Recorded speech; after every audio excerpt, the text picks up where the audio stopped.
nós estamos vivendo um tempo profético e eu creio muito firmemente nisso.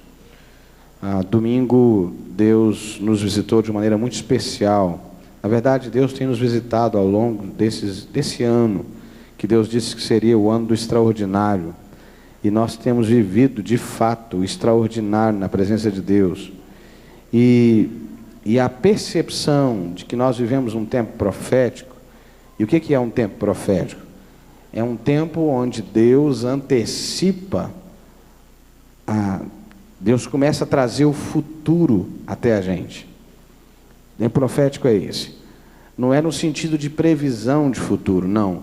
Mas Deus começa a nos dar a experiência do que Ele quer fazer antes que isso se realize plenamente. É isso que é um tempo profético, entende? Por exemplo, quando Isaías profetizou a vinda do Filho de Deus, do Messias, ele descreveu com toda riqueza de detalhes, não é? em Isaías, dizendo, Isaías 9, dizendo, ele será maravilhoso conselheiro, Deus forte, Pai da eternidade, príncipe da paz. E ele começa a descrever Jesus como uma propriedade, como se ele conhecesse Jesus.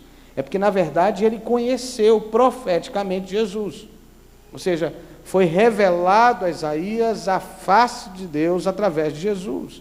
Então, quando a gente diz assim, estou vivendo um tempo profético, não é jargão não, é isso. Deus tem pressa, Deus tem urgência em ajustar a sua igreja, o seu povo, para cumprir e viver aquilo que Ele planejou. E Deus faz isso porque, como no tempo do Egito, Deus tem ouvido o clamor do povo dele, que sobe até os céus. Nosso país está gemendo, está clamando por mudança. Nosso país está pedindo a todas as divindades, como se isso pudesse ajudar, por solução. E, na verdade, Deus ouve dos céus. Deus escuta dos céus. E Deus, que é dono dos céus e da terra, tem provocado a sua igreja, em todo mundo, para se atentar, para se atinar a isso que Ele deseja fazer. E é interessante que ao longo da história do povo de Deus, e a história ela é sempre cíclica, ela vai acontecendo dentro de um ciclo de vida, e esse ciclo começa, se desenvolve, cresce. Quando há perseverança, esse ciclo é estendido para uma outra geração, mas muitas vezes ele é adormecido também. Muitas vezes uma geração não declara a outra as maravilhas do Senhor, e aquilo que foi vivido e experimentado numa geração se perde na geração seguinte, perde força. A gente, por exemplo, nós somos frutos de um avivamento poderoso que varreu a terra no século XVIII, não é? Os metodistas eram conhecidos como formiga, porque em todo canto tinha um metodista pregando o evangelho, falando de Jesus, ganhando vidas para Jesus, orando por pessoas, todo canto. E não era pastor ou leigo, era gente, discípulos de todos os lados. Fizeram assim na Inglaterra, fizeram assim nos Estados Unidos.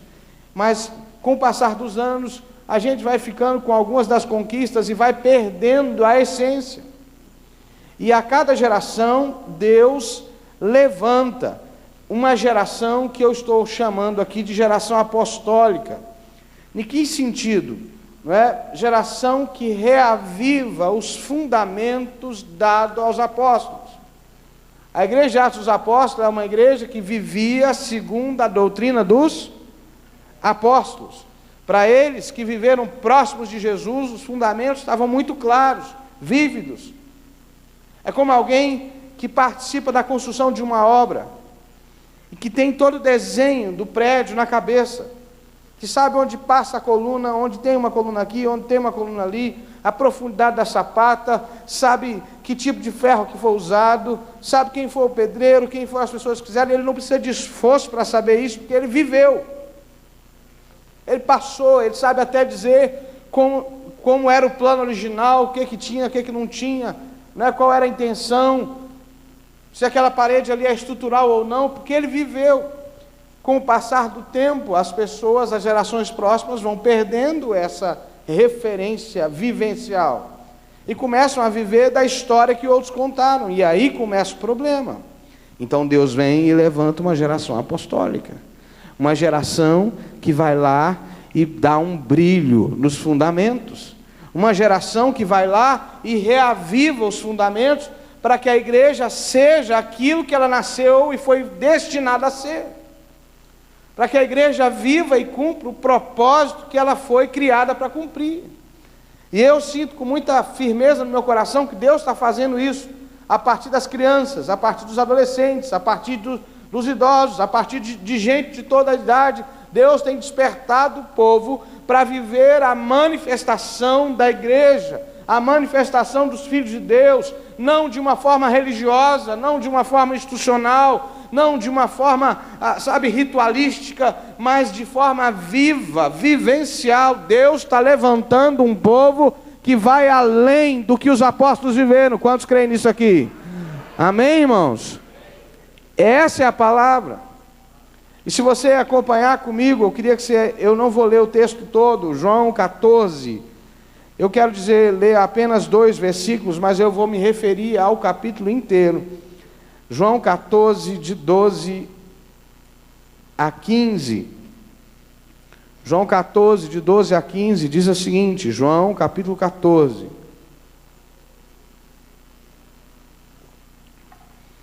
Diz assim: em verdade vos digo, que aquele que crê em mim, fará também as obras que eu faço, e outras maiores fará, porque eu vou para junto do Pai. Eu queria que você lesse, vamos ler juntos nessa versão que está aqui. Vamos ler juntos. Em verdade vos digo, aquele que crê em mim, este também fará as obras que eu faço, e as fará maiores do que essas, porque eu vou para o Pai. Amém? Você crê nisso? Interessante. Vocês acreditam que a palavra de Jesus é confiável? É confiável Jesus? Ele é confiável. Palavra de Jesus, ou será que Jesus está exagerando? Ele estava emocionado nessa hora. Quantos reconhecem aqui nesse texto? Deixa aqui para nós, Cristiano, por favor, querido. Quantos reconhecem nesse texto uma promessa? Quantos reconhecem nesse texto uma promessa? Reconhece? Então vamos ler de novo. Vamos lá. Em verdade vos digo, que aquele que crê em mim, este também fará as obras que eu faço. E nunca fará, é isso não? E as fará maiores do...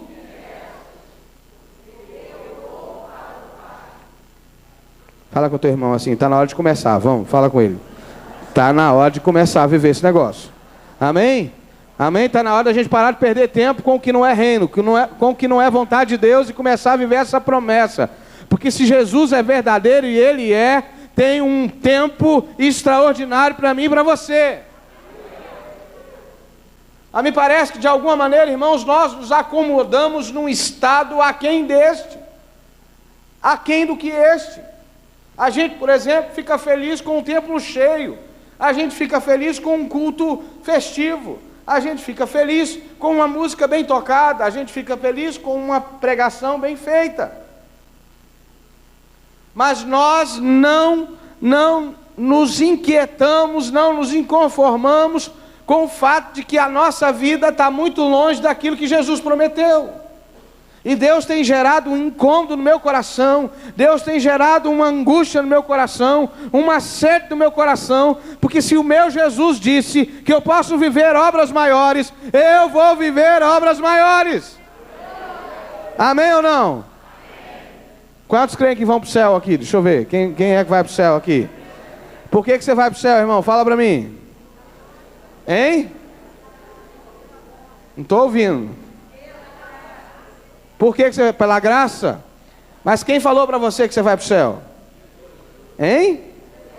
Você tem certeza disso? Hein? Está seguro desse negócio? Então Jesus é confiável. Então essa palavra aqui tem que se cumprir.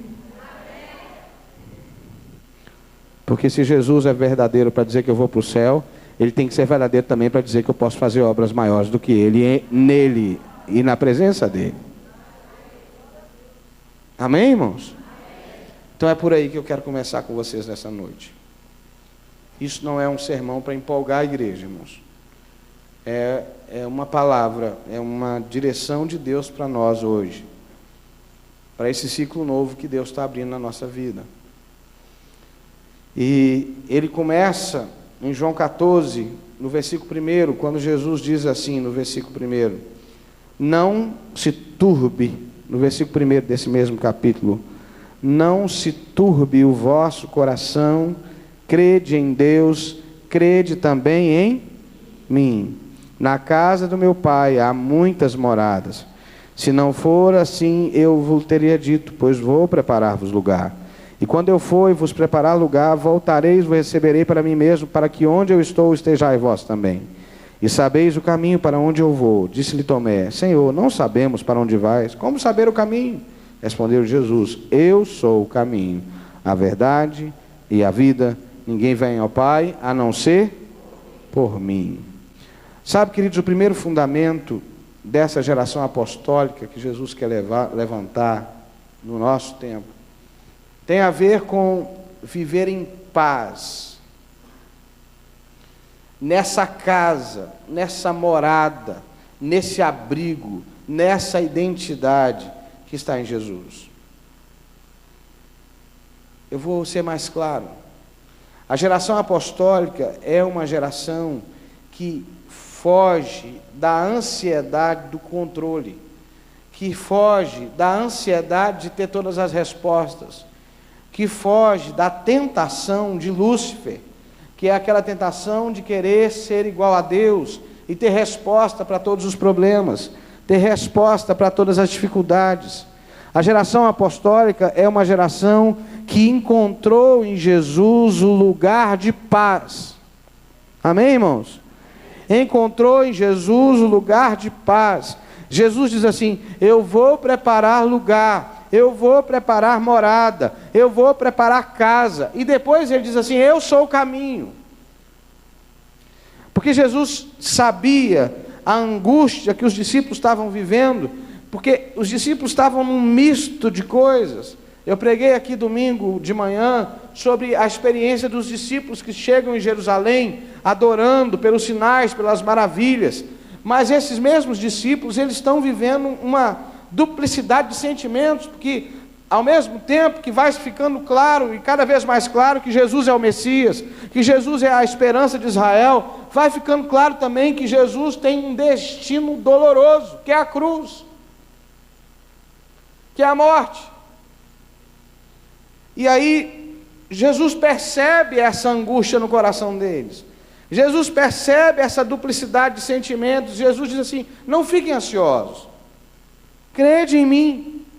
Porque eu estou indo preparar lugar para vocês. Eu estou indo preparar um espaço para vocês. Eu estou indo preparar morada para vocês. Eu sou a morada de vocês. Eu sou o caminho. Sabe, queridos, é interessante que a Bíblia diz assim, que a revelação de Deus foi ocultada aos sábios desse mundo e revelada aos loucos.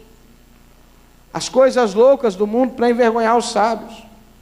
E Jesus disse que é mais difícil um rico entrar no reino dos céus do que às vezes o pobre, porque quando a gente se sente rico, a gente se acha rico de recursos, de respostas, a gente começa a pensar, e não é que Jesus tem problema com produzir riquezas não, tá? Um outro dia eu explico isso, mas é porque quando nós fazemos dos nossos recursos, dos nossos instrumentos, das coisas que nós temos nas mãos, a resposta para isso que só Deus pode responder, para essa paz, para essa clareza de vida, a gente não vai conseguir.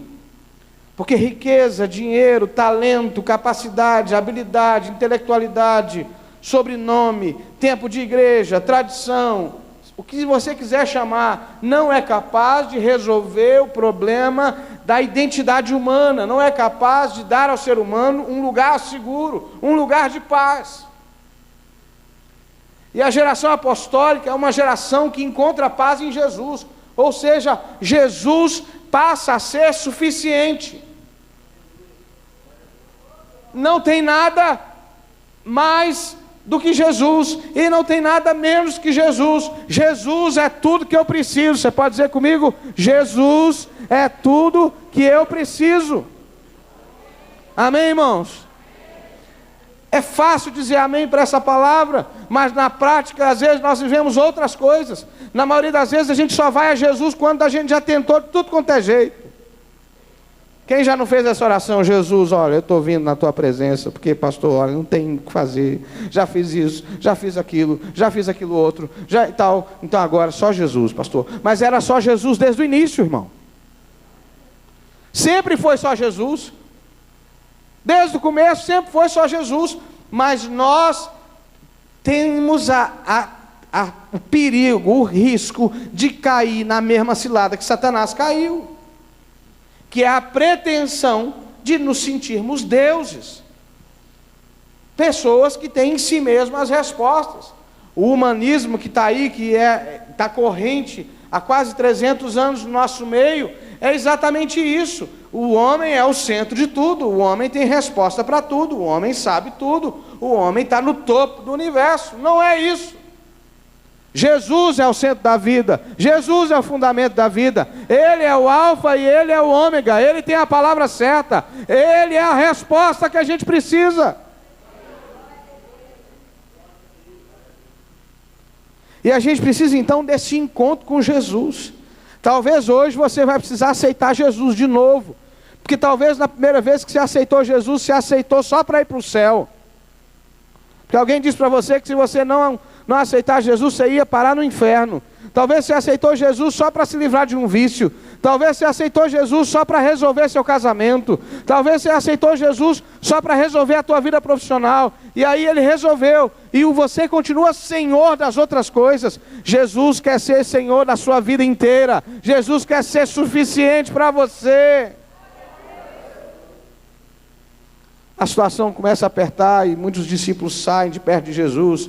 E Jesus vira para os apóstolos, que ainda não eram apóstolos, e diz para eles assim: vocês não vão. E ele diz assim: para onde iremos, Senhor? Só Tu tens palavra de vida eterna. Pedro, que pisou na bola algumas vezes, mas até pisando na bola ele está atrás de Jesus. Entendeu? Até pisando na bola ele está atrás de Jesus, querendo ficar perto de Jesus. De uma certa maneira, no coração não abrindo mão de Jesus, ainda que no corpo ele estava pecando e negando Jesus. Mas no coração, caçando um jeitinho de estar perto do rei. Sabe, irmãos, e graças a Deus já tem algum tempo que Deus me deu essa revelação. Durante um período na minha vida de pastor, eu achei, e graças a Deus isso durou pouco, fala comigo assim: graças a Deus, pastor, graças a Deus, que a minha tarefa era manter o rebanho assim em paz, motivado, não é? E aí eu fazia de tudo, eu ficava correndo para lá, para cá, para lá, para cá. Você já tentou juntar galinha? Porque galinha não reconhece dono, né? Galinha você tem que levar aí com ela até colocar ela num canto assim, meter a mão nela e espremer no chão. Galinha não vai vir assim até você, né, Cleimar? Você está rindo, né? Quando eu tive que me desfazer dos meus galináceos lá em casa, deu um trabalho. Porque eu tive que correr atrás deles, para lá e para cá. Vocês já viram aqueles filmes brasileiros que colocam jogador para correr atrás de galinha? Porque galinha não se deixa pastorear. E às vezes eu fiquei pastoreando crente como se pastoreasse galinha. Com todo respeito, tá?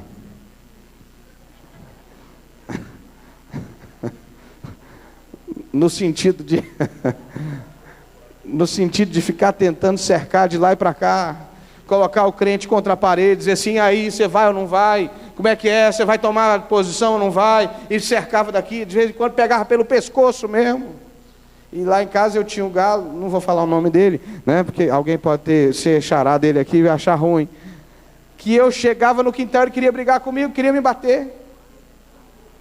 É verdade, partia para cima de mim, infeliz. Né? E aí eu tinha que ser mais duro com ele. E tem crente assim também, com a espora, ó, larga, comprida. O pastor chega para pastorear e já está dando esporada. Entendeu?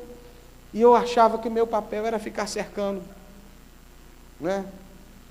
Ovelhinha. E aí Jesus me mostrou que não era isso. Que enquanto o ser humano não tem uma experiência concreta, real e profunda com Jesus, eu não tenho nada a fazer. Eu não tenho nada a fazer. Eu não consigo mudar o coração de ninguém. Nem o meu. Não consigo mudar nem o meu coração. Como é que eu vou mudar o seu? Se para mudar o meu eu precisei de Jesus, como é que eu vou mudar o seu sem Jesus? Entende? Então, o primeiro fundamento dessa geração apostólica é que Jesus é tudo para a gente. A gente cantou essa música que é muito linda, né? Que diz, lindo, lindo, lindo és, né? E cada geração faz uma música dizendo isso, né? Se a gente for pegar as gerações anteriores, tem alguma música dizendo que Jesus é lindo. Várias, eu já cantei várias canções de diferentes gerações dizendo que Jesus é lindo. Porque quando a gente consegue ter esse encontro com o real, com Jesus, não fica faltando nada. Fala com o teu irmão assim, encontra com Jesus que não vai faltar nada. Fala para ele. Não vai faltar nada. Então essa geração apostólica é essa geração louca por Jesus, apaixonada por Jesus, totalmente entregue a Jesus, e reconhece que de fato Jesus é o caminho, é a verdade, é a vida, é esse lugar seguro, mesmo que a realidade à minha volta esteja desmoronando, Jesus continua sendo meu lugar seguro. Era isso que ele queria que os discípulos entendessem. Não turbe o coração de vocês, não fiquem ansiosos. Eu vou preparar lugar, eu sou o caminho, eu sou esse lugar de paz para vocês. Eu poderia ficar falando aqui até amanhã sobre isso. Mas eu preciso te perguntar, você tem essa experiência com Jesus? Você tem essa experiência com Jesus? De Jesus ser esse seu lugar seguro? Não é? Tem uma música de um ministério aqui da Baixada que diz assim, há um lugar, não é? Há um lugar de descanso para mim, há um lugar, e esse lugar é o Senhor, esse lugar é o Senhor. A gente perde muito tempo na vida nossa com Deus e no reino, porque a gente fica procurando paz em lugares errados. Porque é fato, irmãos, que nós vamos viver continuamente, perpetuamente, enfrentando lutas, enfrentando tribulações. Jesus disse, no mundo vocês vão ter aflições, mas tenham um bom ânimo, porque eu venci, e se eu venci, e vocês estão em mim, vocês vão vencer também. Então a gente precisa aceitar Jesus de novo. Quem está disposto a aceitar Jesus de novo comigo aqui? Já lá para Jesus, eu quero o Senhor Jesus na minha vida, eu quero o Senhor Jesus na minha vida, quero que o Senhor reine no meu coração. Que o Espírito Santo esclareça para você o que eu estou dizendo. Porque não tem mais o que dizer além disso. Ou Jesus é tudo, ou ele não é nada. Porque ele não aceita, Jesus não aceita ser um pouquinho. Eu estava compartilhando com os irmãos uma experiência desse livro aqui, eu vou acabar antecipando, de um jovem solteiro que achou uma namorada. Tem alguém precisando de namorada aí? Não precisa levantar a mão não. Fica de olho, dá uma volta, dá uma olhada. E de repente, ele achou uma moça, animadíssima moça, uma moça carismática, cheia de carinho, cheia de atenção para dar, iniciativa.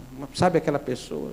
Você diz assim, é essa. Num determinado dia, ele pediu aquela moça em casamento, falou, casa comigo. Ajoelhou na frente dela, pediu a mão dela em casamento, ela disse sim para ele. Eita glória, hein? Casaram.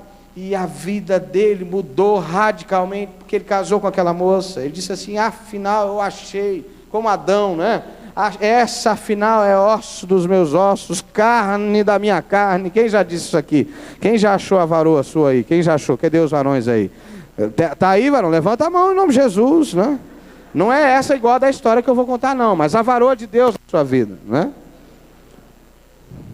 Um determinado dia, esse rapaz chegou do trabalho, E estava lá a moça, toda arrumada, acabando de se arrumar, olhando no espelho, com um vestido chique que ela tinha usado numa noite especial com ele. E ele chegou e ficou se perguntando assim: o que eu estou perdendo? O que está acontecendo comigo? Será que eu esqueci de alguma coisa? É alguma data importante que eu perdi? E aí ele começa a conversar com ela: meu bem, ela não tinha visto ainda. Meu bem, a gente tinha algum compromisso? Tinha. E ela disse: não, eu vou sair, mas eu posso me arrumar também? Ela falou: pode. E aí daqui a pouco ele disse: mas onde você vai? Então, ela disse: não, eu vou sair com um ex-namorado meu, vou passar a noite com ele, amanhã eu estou de volta. E ele falou assim: como assim? Você casou comigo? Aí ela disse assim: mas você achou que eu vou deixar os meus relacionamentos antigos? Eu amo você mais do que todos os outros. Você é meu favorito. Eu te sirvo, eu estou aqui com você, a gente está junto, mas você é meu favorito, mas eu não vou deixar os outros. Você pode ficar tranquilo que você é o número 1 da minha lista. Vocês acham que deu certo essa conversa? Hein? Já pensou ouvir um negócio desse aí? Tem gente sentindo até calor.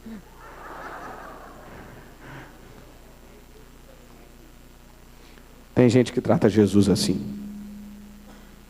Jesus é o primeiro da lista, mas não é o único.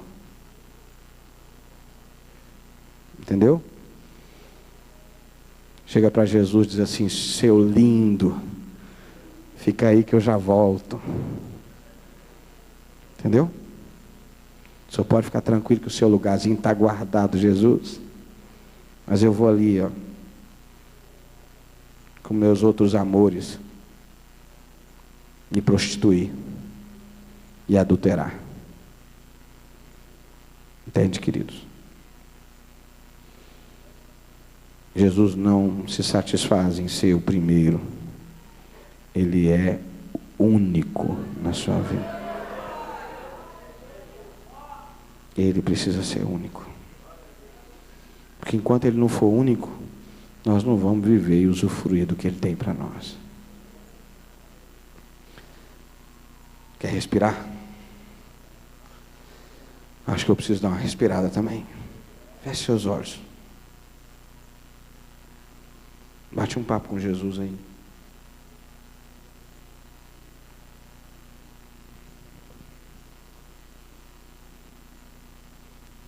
Será que Jesus tem se sentido traído por você em algum momento da sua vida?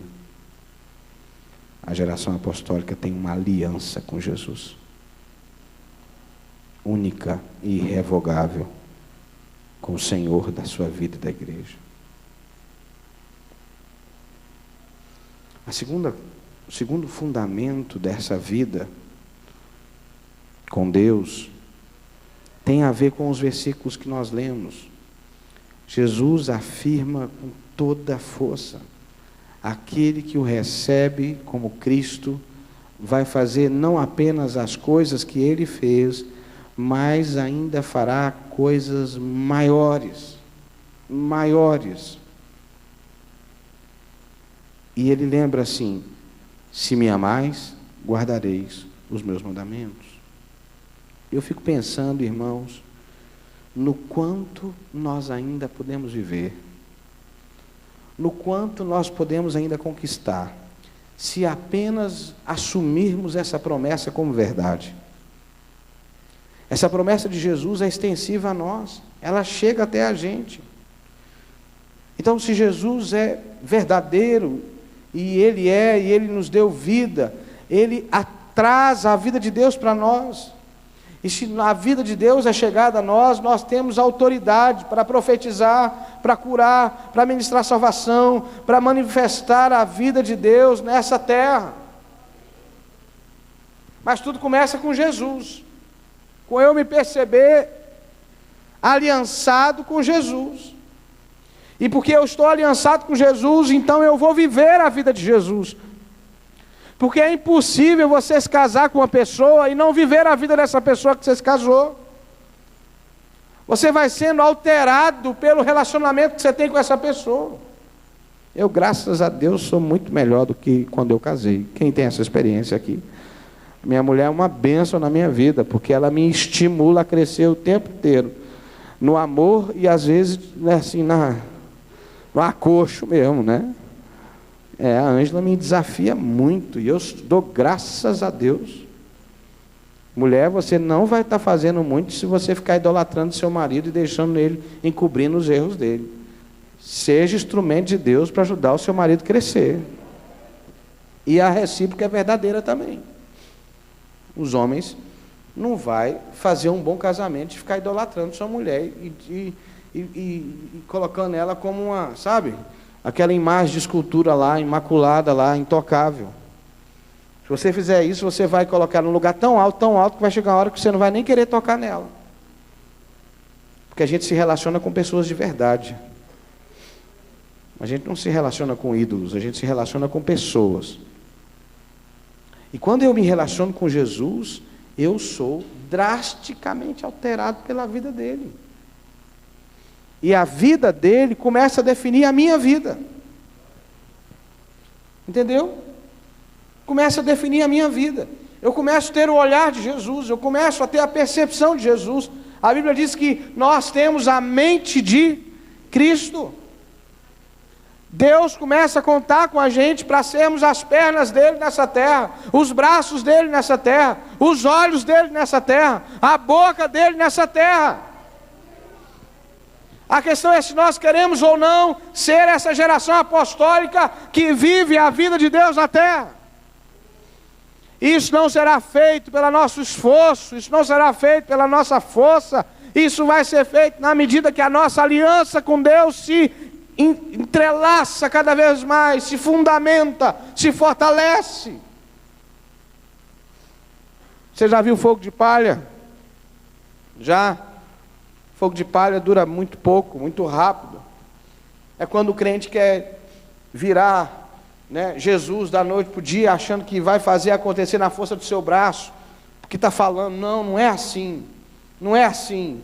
Você vai se relacionando com Jesus, e a vida de Jesus vai entrando em você, o DNA de Jesus vai te tocando, o coração de Jesus vai te tocando, você vai sendo embebedecido, tocado pela vida de Deus, e ela transborda através de você, porque nenhum de nós é capaz de comportar toda a vida de Deus.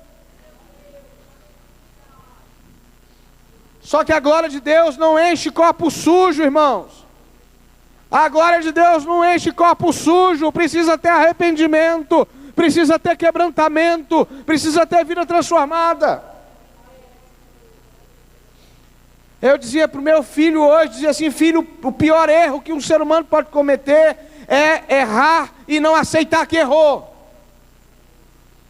Porque se eu erro e admito que errei, então tem a possibilidade de mudança. Mas se eu não admito que errei, eu vou continuar repetindo os mesmos erros sempre na minha vida. E para ter mudança tem que ter arrependimento. Tem que deixar Jesus limpar o copo. Limpar para poder encher e transbordar. Quantos creem aqui que Jesus quer fazer isso com a gente? Jesus quer fazer isso com você. Olha para você, varão. Olha para essa pessoa que está perto de você. Olha aí para ela. Está vendo esse homem, essa mulher que está aí? Deus quer encher essa vida. Deus quer usar essa pessoa aí com poder e autoridade. Está vendo? Você está do lado de um profeta, de uma profetisa do Senhor. Amém ou não amém? Você está debaixo de a labareda de fogo. Tem fogo aí, irmão? Pergunta aí para o irmão.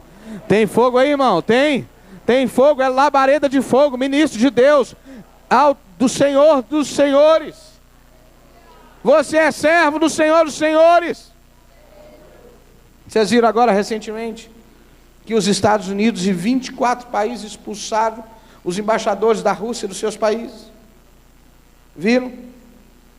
Porque, segundo a interpretação deles, a Rússia cometeu algo que não se permite, que não é aceitável na comunidade das nações. Então eles estão expulsando os representantes da Rússia de seus países, fechando as embaixadas, porque na cabeça desses presidentes, e eles não estão errados, aqueles homens representam a sua nação.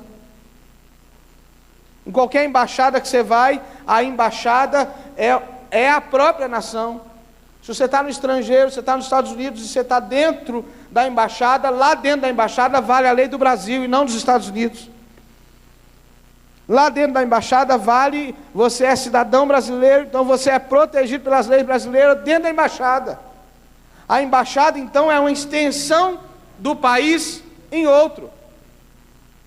Se nós somos embaixadores de Cristo, a tua vida é uma embaixada, ou seja, os céus se manifestam na terra através de você. Amém, irmãos? E na tua vida então, vale os princípios do... Hein, gente?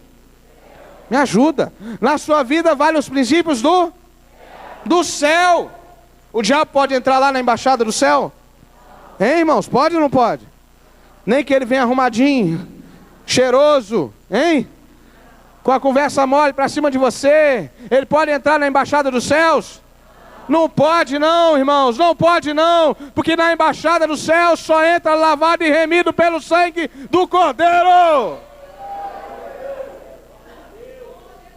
Presta atenção que você leva para dentro da embaixada. Porque se você levar carniça para dentro da embaixada, você será considerado um adúltero, um traidor, alguém que profanou a morada de Deus.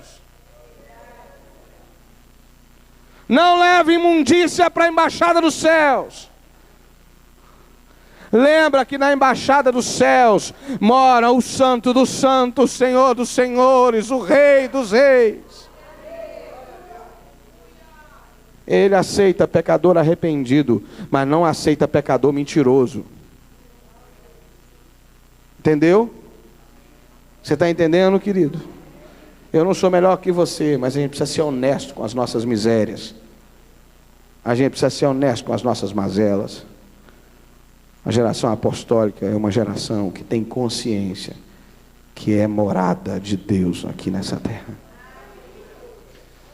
E aí quem faz os sinais sou eu? Não. É Deus que faz. Porque é casa dele. Na casa dele quem manda é Ele. Entendeu, querida? E eu quero terminar. E eu sinto que a gente vai continuar meditando sobre essa geração apostólica, algumas ministrações ainda. Mas no versículo 16 diz assim: e eu rogarei ao Pai, e Ele vos dará outro Consolador, a fim de que esteja para sempre convosco, o Espírito da verdade, que o mundo não pode receber, porque não o vê nem o conhece. Vós o conheceis, porque Ele habita convosco e estará em vós. Não vos deixarei órfãos, voltarei para vós outros. Versículo 26 agora. Olha. Mas o Consolador, o Espírito Santo, a quem o Pai enviará em meu nome, esse vos ensinará todas as coisas e vos fará lembrar de tudo que vos tenho dito. Deixe-vos a paz, a minha paz vos dou, não vos la dou como o mundo a dá. Não se turbe o vosso coração, nem se atemorize. Ouvistes o que eu vos disse, vou e volto para junto de vós. Se me amasseis, alegrar-vos-íeis de que eu vá para o meu Pai, pois o Pai é maior do que eu. E Jesus está falando isso porque Ele está encarnado, não é? Olha a promessa que Jesus faz para a geração apostólica. Eu vou enviar o Espírito Santo Consolador, e Ele estará sempre com vocês. No Antigo Testamento, irmãos, a presença do Espírito era dada de maneira esporádica e pontual a algumas pessoas que Deus escolhia. O Espírito Santo vinha, visitava, usava e ia embora. Usava no bom sentido da palavra, certo? Usava como instrumento e ia embora. No Antigo Testamento é assim. Mas o profeta diz assim: nos últimos dias derramarei do meu Espírito sobre toda a carne. Certo? É isso. Jesus está dizendo, Ele vai estar com vocês o tempo todo. Ele vai estar com vocês o tempo todo. Essa é a promessa. A geração apostólica é uma geração que vive no Espírito, que anda no Espírito, que se move no Espírito, que realiza todas as coisas no Espírito Santo de Deus. E o que é interessante é que Jesus disse que esse Espírito não pode ser dado ao mundo. O mundo não reconhece, porque ele não habita em corações corrompidos pelo pecado, ele habita em corações que verdadeiramente entregaram sua vida para Jesus. Por essa razão, irmãos, há pessoas que se dizem cristãs e não vivem uma vida no Espírito, porque na verdade elas não tiveram uma experiência de entrega ainda. Elas são religiosas e não recebem, porque o Espírito não habita em coração que não está rendido, em coração que não está entregue. Mas me chama mais atenção ainda o versículo 18, onde diz assim: não vos deixarei órfãos, voltarei para vós outros.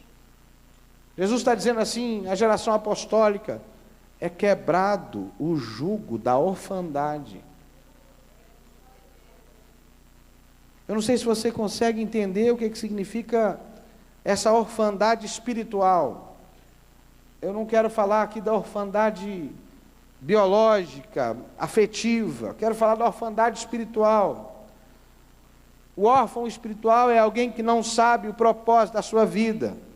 Ele vive naquela dinâmica de tentativa e erro, tentativa e erro, tentativa e erro. Ele está sozinho no mundo, ele está isolado, ele sofre da solidão e de falta de identidade, ele não sabe muito bem quem ele é, porque ele é órfão espiritualmente, ele não tem revelação ainda que ele tem um pai, de que ele é parte da família de Deus, então ele vive debaixo de orfandade, dirigido por todo o vento de doutrina, assustado pelas ameaças de Satanás.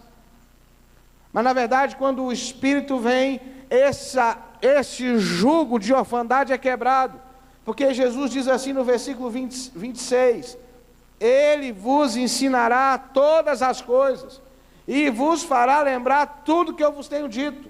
Jesus está dizendo assim: vocês não vão ficar órfãos, eu vou enviar o Espírito Santo, e Ele vai estar com vocês o tempo todo, e Ele vai orientar vocês, Ele vai dizer o que é bom, o que não é bom, Ele vai lembrar da minha pessoa, Ele vai lembrar quem eu sou, Ele vai atualizar a mensagem minha na vida de vocês. E aí você não é mais como uma folha que o vento leva para lá e para cá, você não é mais levado pelas marés, você tem um Pai, você tem um Senhor que vela pela sua vida e te direciona. Quantas vezes, em momentos decisivos da minha vida, esse Espírito Consolador disse: não vai, meu filho, fica quieto, espera,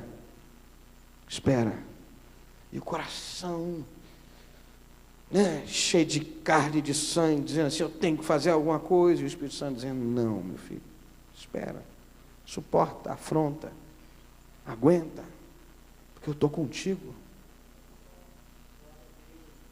E aí a gente obedece o Espírito, porque quem conhece a voz do Espírito e desobedece é louco.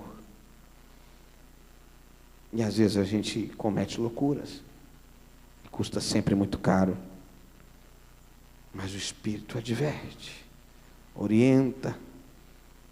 E há outros momentos que você está sozinho, no sentido positivo da palavra, porque toda uma multidão está indo numa direção, mas o Espírito Santo diz assim: é por aqui, querido, é por aqui, pode ir. Mas Jesus, está todo mundo indo para o outro lado. É por aqui, filho, vai lá. Eu já estou lá no final. Jesus é o alfa e o... Então ele já sabe como é que é lá no final. Vai por aqui. No final já deu certo, eu estou lá te esperando. Mas Jesus, não, é aqui. Não tem mais orfandade. Tem um Pai presente, que orienta, que disciplina, que dirige. E o reino de Deus é manifesto na terra. Ontem eu estava falando para um amigo que uma coisa que me dá muita força para viver, porque você vai descobrindo, à medida que amadurece, que quanto mais você sabe, mais você sofre. É verdade. Tem hora que é mais leve saber menos. E quanto mais você sabe, parece que por isso que o problema da árvore lá era, lembra o nome da árvore? Do conhecimento do bem e do mal. Não porque o conhecimento seja ruim. Não, não é isso. É porque você vai se dando conta da sua fragilidade. Entendeu? Então, se você não tem Deus, você sofre. Se você acha que você vai lidar com essa realidade sozinho, por exemplo, um pai, para uma mãe, vê que o filho está crescendo e que você não tem mais controle sobre ele. Quando cai essa ficha, deve doer muito, não? Hein? Dói ou não dói? Ah, dói, porque você ama e você quer continuar decidindo por ele, mas você não pode mais e você já sabe disso. Quando você vê um filho tomando uma decisão errada, dói, porque você sabe que vai dar errado. Não é? É nesse sentido. Nesse sentido. Mas, quando a gente é dirigido pelo Espírito, esse saber é entregue para Ele. E Ele que sabe todas as coisas, troca o meu fardo pesado por um fardo leve. E o que eu estava dizendo para o colega, que é o seguinte, eu tenho aprendido, e ainda estou no caminho, não aprendi completamente, a me conectar a uma outra realidade. A realidade dos céus que está se manifestando. Porque quando eu olho para a minha realidade, ela me deprime. Quando eu olho para a realidade da minha volta, quando eu olho para a mentira em mim mesmo e nos outros, isso me deprime. Mas quando eu olho para o Senhor, como Estevão, que olhou para o Senhor, eu vejo os céus abertos e vejo o Senhor reinando sobre todas as coisas. Vejo o Senhor governando sobre todas as coisas. Nada saiu do controle dele, ele tem todo o controle nas suas mãos. E aí eu me envolvo no que Ele está fazendo, porque eu tenho certeza que eu vou ter vitória me envolvendo no que Ele está fazendo. Chegou o tempo de se levantar uma geração apostólica que manifesta na terra a vida de Deus e o que é revelado dos céus. Levanta, por favor, fique de pé.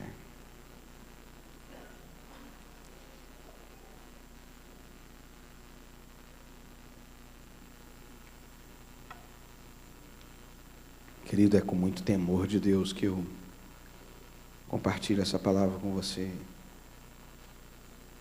E essa não é uma boa palavra.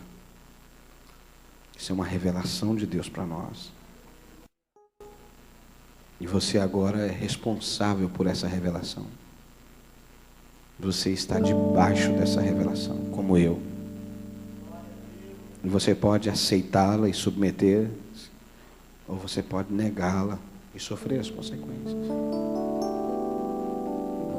Mas o fato é que Jesus está contando com você.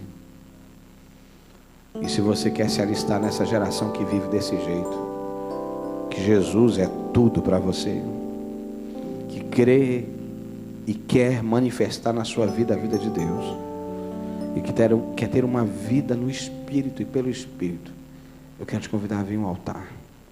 Nós vamos orar juntos, colocando nossa vida na presença do Senhor. Sai do seu lugar e vem ao altar em nome de Jesus.